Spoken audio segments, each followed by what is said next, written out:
Hey there, everybody. What's going on? ClassicGamePhreak here, and tonight is actually something a little bit different than I normally do. And this is more of I want your input on what I had to talk about, and it's three major things I want to talk about tonight.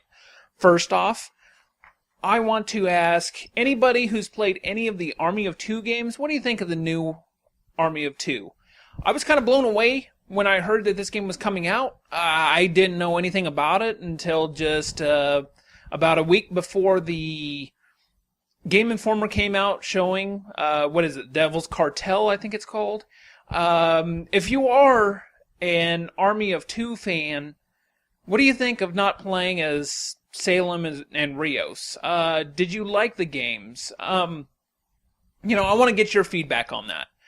And I'll give my feedback, of course, on some of this stuff. Army of Two, when I first saw even the remote videos of this game, I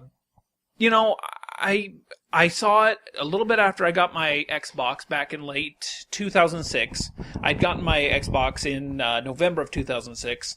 And, when I saw the first video, it was Salem and Rios. They were showing some of the two-player mechanics, driving, getting each other's backs, the whole bit.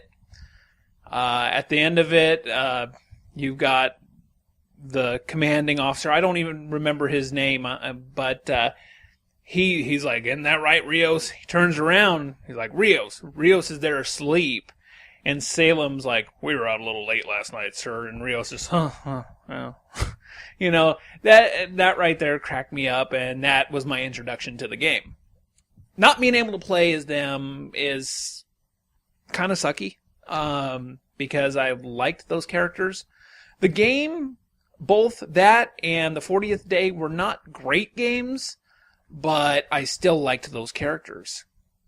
So, what do you say about that? What do you guys think of the new Army of Two? Tell me what you think of the new destructible environments, etc., etc. Second bit of info. To any Vita owners, as you know, the Vita has been struggling lately. They can't get their numbers up, and simply put, because it doesn't really have that many good games. It does have good games, but it doesn't have great games. Okay, Little Big Planet comes out next month, and I'm excited about that. But the big game that they had actually finally showed just the title screen to at E3 was Call of Duty Black Ops Declassified. Okay, that's all they showed. Why has it been under such cloak and dagger? Why haven't we seen anything? Until week and a half ago, we didn't know. But at Gamerscom, we found out it's because Nihilistic is the developers of the game. Treyarch doesn't have their hand in it at all. They have no idea what's going on with the game. This is a problem. If you don't know why this is a problem, then you haven't played Resistance Burning Skies. Burning Skies on the Vita, yes, it was the first-person shooter to come to the Vita to utilize the dual sticks. But at the same time, it was a dry, bland, boring Resistance game. Resistance on the PlayStation 3, if you were to play that back-to-back with the Vita game, you'd want to just chuck the Vita game. It was an easy platinum trophy, though. I must admit that. I still haven't even actually gotten that platinum trophy, so... from the trailer, the game looks like Burning Skies with a Black Ops skin. That sucks, okay? What do you guys think about that? What do you guys think about the Vita getting a Call of Duty by Nihilistic? Do you think it just rapes the franchise? Are you a Call of Duty fan? I personally am not. But what do you think of that? Let me know. And I'll say this much. I was going to get that Call of Duty for the Vita because I knew it was going to help its sales, the Vita sales in the US. But now that Nihilistic is doing it, I'm not so sure. So I will step away from that one. The last thing I want to talk about, and this is a sad one for me, okay? anybody who follows gaming news, I don't even need to say it really, but now I can say it. Anybody who knows why I'm holding this up knows that after 24 years, Nintendo Power is closing their doors. They are not going to be writing anymore, not even digital copies, nothing. And I blame it on the internet. I blame it on digital now. You can order these digital copies now. You can do that with Game Informer. Oh, get it directly on your iPad, get it on your tablet, whatever.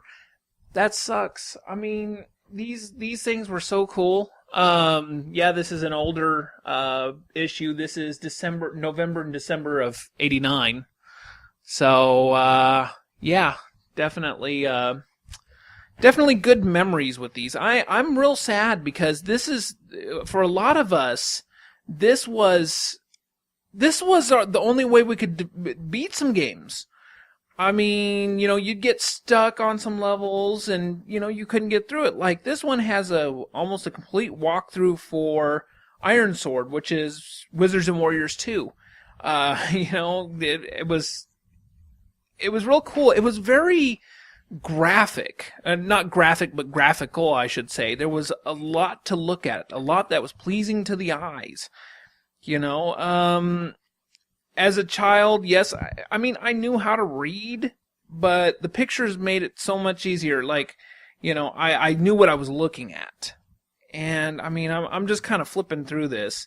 And they actually have an interview here with Fred Savage, which is really, really funny, because this is when Wizard was coming out, and this was really funny. But on the front, it's talking about Tetris and RoboCop and Willow and Dragon Warrior.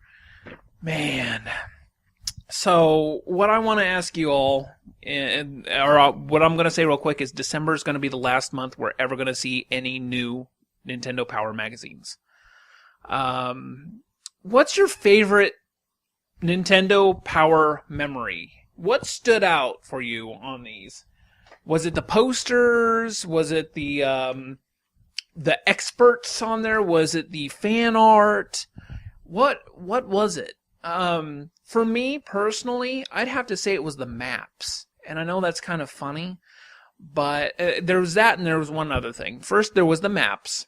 I couldn't beat Metroid when I was younger, and that was frustrating because Metroid was huge on this little cartridge, was huge, and it didn't offer a map. It did not offer an in-game map. Anybody who's anybody knows the first Metroid was a bit confusing. So I got the Nintendo Power that showed the entire map. I think it was actually a fold-out map, like it was a freaking centerfold. And I was able to beat the game. Also, it showed me the goodness of Justin Bailey, and or the Justin Bailey code, I should say. So that was a good memory. And then a bad memory, I'd have to say, is I remember one Nintendo Power I had that was, I think it was an ad for Earthbound, and it was a scratch and sniff for Earthbound, and you'd scratch it, and it just smelled disgusting. And it was meant to. It was supposed to smell like that. So I couldn't deal with that issue. Like, I had to put it in a Ziploc bag, like a big old baggie, because the whole magazine reeked of that. So, what's your memories of Nintendo Power? Did you get a subscription in Nintendo Power, or were you like me and beg your mom and dad at the store at the magazine racks? Or better yet, sit there in the magazine racks the whole time reading the current issue while your mom and dad did shopping, what? So, anyway, that's all I have to say for now. Like I said, this was a bit different. I really just want to kind of see what the community has to say about this stuff. Anybody who watches me might appreciate this a little bit more. So, please, by all means, comment, say something about them. Like, subscribe, comment, and I would like to do more of these. I'm really hoping to get interactive with any of y'all who do have a good thing or two to say. So anyway, cheers. Thanks for watching, and I'll see you all next time.